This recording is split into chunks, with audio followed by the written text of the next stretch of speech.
Hey everybody, welcome back.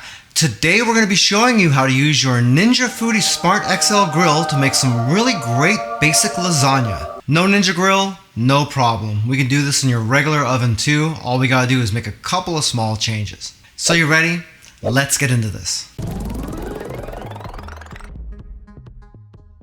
For this recipe we need 85% lean ground beef, a little bit of olive oil, shredded mozzarella cheese, grated parmesan, ricotta cheese, half of a medium-sized yellow onion, obviously some lasagna noodles, large can of tomato sauce. We could make our own tomato sauce, but we're going to keep this as simple as possible and just use the store-bought stuff. Still going to be pretty good. A little bit of monk fruit sweetener, a little bit of dry parsley, and our main herb combination. We've got a little bit of granulated garlic, pepper, thyme, oregano, basil, and parsley. If you'd like to make this recipe, all the ingredients and measurements are down in the description of the video, along with the calorie count, the protein, the carbs, and the fat. The first thing we need to do is get some water boiling for our pasta. You want to start that first because it's going to take a little while to get that water up to temperature, and it's also going to take a while to cook that pasta. Remember that even if we're not using a ton of noodles, we still want to use a big oversized pot anyway. The more space we have in the pot for the noodles to move around, the less chance there's going to be for them to stick together. So if your only choices are to go too big or too small on your pot, just go too big. If you put a little bit of salt in here, it's going to help the water boil faster. And if you put just a dab of oil in here, it's going to help to keep the pasta from sticking together. I'd recommend not doing that if you can, but it's not the end of the world if you do. While we're letting that water heat up, we can prep this onion. We've already got this thing cut in half, so it's going to be very easy to peel the skin off. Just remember, you don't want to try to dice this onion with the dry skin on it. You're going to end up with that crap all over the place. So we're going to dice this up. Easiest way to do that is just take your knife, center it about a third of the way up the onion, slice straight through, but not all the way through. Right up close to the root right here, but not quite to it. Then we'll go another third of the way up. Do that one more time. Be careful, don't catch your fingers. Then we're gonna cut this down straight through, right up to where the root is. It could be nice and even, doesn't have to be even, doesn't really matter. It's all going into your stomach anyways. And then just dice this up.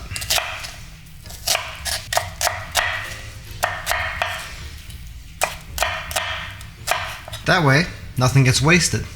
See? Since the water is still heating up, we can go ahead and start on our sauce. So we're going to set our other burner here to a medium high, and we'll just let that heat up for a couple minutes. Remember, you don't want to put oil in here and then throw onions into the oil if it's still cold. If you do that, really with any vegetable, it's just going to soak up the oil and be soggy.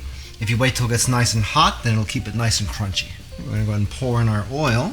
3 days later. And that oil looks to be heated up enough. You can tell that the oil is nice and hot when you can see ripples starting to form on the surface of it. So we're going to throw in our onions. Stir those up a little bit just to let them brown just for a second. Next we can throw in our ground beef and our herb combination. Sure to mix that around really good. Get all that stuff distributed really well here.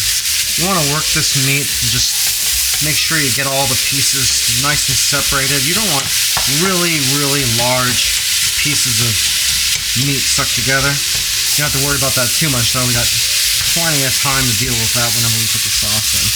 You might notice that in my herb combination, I didn't include salt, and that is on purpose. Remember, with a dish like this, you got 3 different kinds of cheeses we're using, which are all salty. You got tomato sauce that's going in there, which is pre-made tomato sauce, so it's going to be salty also. If we salt this mix, it's going to make your lasagna salty, just because there's already so much in there already. So I would just leave it out, and if you decide you need a little bit of salt in there, you can always add it in at the end. But don't do it before. It's a lot harder to fix it if you oversalt than it is to salt something up if it's undersalted. You know what I mean? Once we got that brown sufficiently, whereas you don't see any red bits of meat in there or anything, then we can add our tomato sauce. Throw that in. Stir that in really good. And we'll also add in our monk fruit sweetener.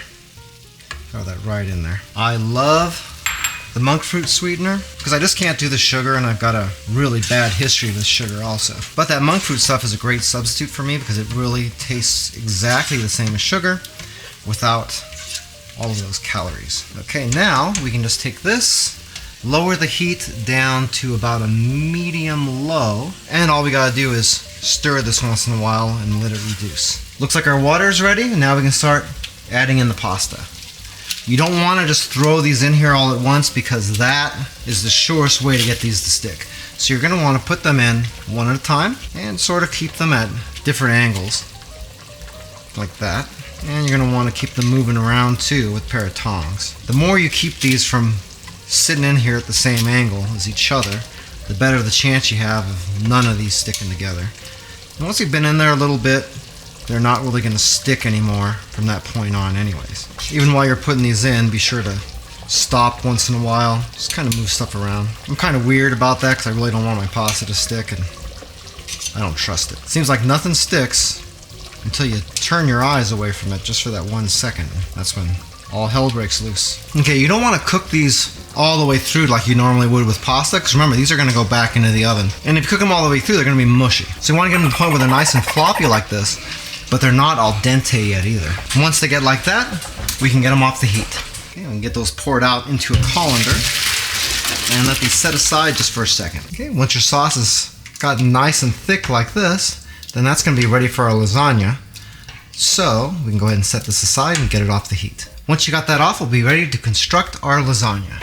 We're using the Ninja Foodi XL Grill's baking pan, and if you look at this, you can see that it's indented down here in the middle. So this isn't a normal sized pan, so we're going to have to compensate for that if we're going to make a lasagna in here. This is a 10 by 14 tray. If you're going to use your regular oven for this, then you can get away with using a 10 by 10 because it's going to be a little bit taller anyway.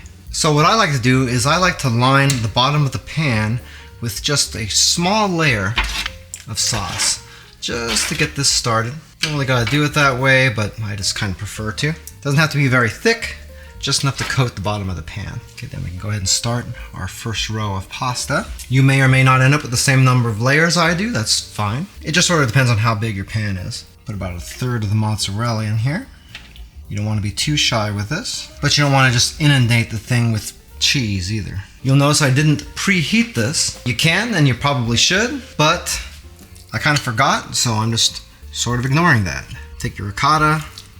We're just going to put little dabs of it here. You don't have to smear it around or anything like that. Just take little gobs of it, put it around. It's going to spread out on its own. Don't worry too much about it. Just don't put big, huge, gaping areas where there isn't any. And half of our parmesan. Once you got that ricotta down, we'll add the next layer of meat sauce. This one, you want to have good coverage on this one though. Keep in mind, in our case, we got this lip because the Ninja Foodi XL Grill's pan is funky shaped. So just go ahead and take your sauce, fill that in. Trust me, it's fine. It'll be a little bit sloppy at the end, but oh well. Now we can put on our next layer of pasta, except this time we'll stagger it this way. I like to change the directions because it kind of gives the thing a little bit more stability, and when you cut it at the end, it'll be less likely to break into a bunch of pieces. Okay, and if you got a little gap at the end, you can either take a little piece of pasta and throw it over there like I'm doing right now, or you can just leave it open. Who cares? And honestly, I don't think anybody's going to notice either. That was like another third of our mozzarella. Throw that on top again. Again, you don't need super thick coverage, just enough. Trust me, there is plenty of cheese on this. Okay, a little ricotta again. Bada bing, bada boom. And we'll throw on the rest of our sauce, because we're not going to get a ton of coverage on this, but that's okay, because otherwise this thing is going to be too tall. Just want to spread it around. A little bit more parmesan, and we'll top this off with one more row the other way. You can even overlap these a tiny little bit if you need to, just to get coverage. One more piece that we kind of cut down here on the side just to fill that in. And then now all we got to do is top this off and bake it. So a little bit more parmesan, the remainder of our mozzarella. Sprinkle on a little bit of our parsley that we had aside by itself. And then we're going to loosely cover this with aluminum foil. You're going to want to sort of try to tent pull this up a little bit in the middle. So we want to try to avoid making a bunch of contact with the cheese and everything down there. Squish this in around the sides just enough so that this thing can close without messing with your aluminum foil. Okay, then we close this up.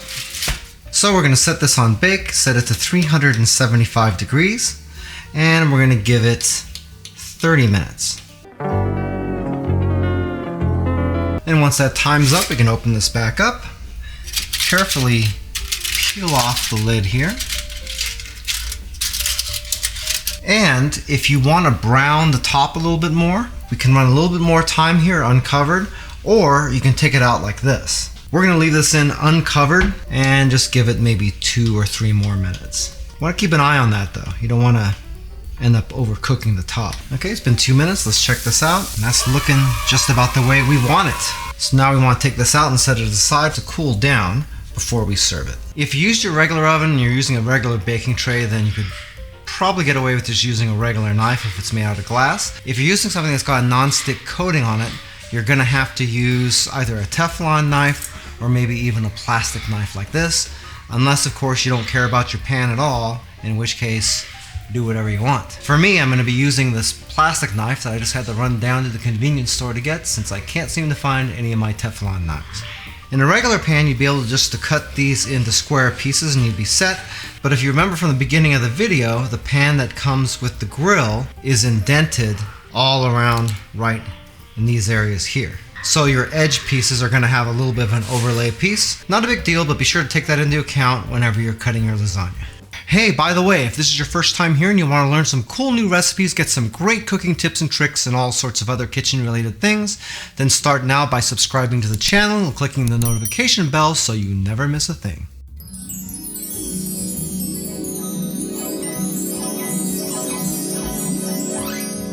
There's a lot more extravagant recipes out there for lasagna, but I felt like this one was really easy to make and it's really simple as well. You shouldn't have any problem replicating this, and you can probably get the entire thing done in about an hour. If you'd like a little bit more information about the Ninja Foodi XL grill that we use in this video, we do have an Amazon affiliate link to it down in the description of the video. If you buy anything through those links, we do make a small commission, but it doesn't change the price that you pay 1 cent. If you like this video, you might like this video right here where we show you how to use your Ninja Foodi XL grill to make street corn. That stuff's really good. It never lasts me more than 5 minutes after I get done cooking it. If you like corn, I think you'll enjoy it too. Well, that's it for now. I hope to see you again really soon, and until that time, I'm Joe, and I hope you have a phenomenal day. Take it easy.